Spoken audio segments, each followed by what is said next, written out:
یہ جو رمضان المبارک کا آخری عشرہ ہوتا ہے نا، یہ بڑا قیمتی ہے۔ میں پہلے بھی دوستوں سے عرض کرتا رہتا ہوں کہ ہم نا یہ آخری 10 دن اکثر بازاروں میں گھوم کے گزار دیتے ہیں، پہلے بھی ساری خریداری کی جا سکتی ہے۔ بخاری مسلم میں حدیث ہے، سیدہ عائشہ صدیقہ رضی اللہ تعالیٰ عنہ فرماتی ہیں آخری 10 دن جو رمضان کے ہوتے تھے حضور خود بھی بیدار ہوتے تھے، ہمیں بھی بیدار کرتے تھے۔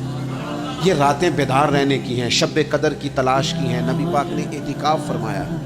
کوشش کریں، جو تو اعتکاف بیٹھ رہے ہیں وہ تو بڑے باعث مبارکباد ہیں، جو نہیں بھی نہ بیٹھ رہے وہ بھی اپنے اپنے علاقے کی مساجد میں کوشش کریں، 1 رات مل جائے، 2 مل جائیں، 4 مل جائیں، جتنا اضافی ٹائم ملے آخری 10 دنوں میں وہ مسجد میں گزاریں۔ زیادہ سے زیادہ وقت قرآن پاک پڑھیں، استغفار پڑھیں، درود پاک پڑھیں، یہ 3 ہی وظیفے ان کے ساتھ، اور رات کا وقت کوشش کریں قیام میں گزرے، نوافل میں گزرے، جہاں جہاں بھی آپ، اس کو ہم نے ضائع نہیں کرنا۔ ہمارے ہاں یہاں اعتکاف میں کافی لوگ انشاءاللہ آئیں گے، یہاں ہم نے یہ اہتمام کیا ہے کہ روز رات کو شب بیداری کی محفل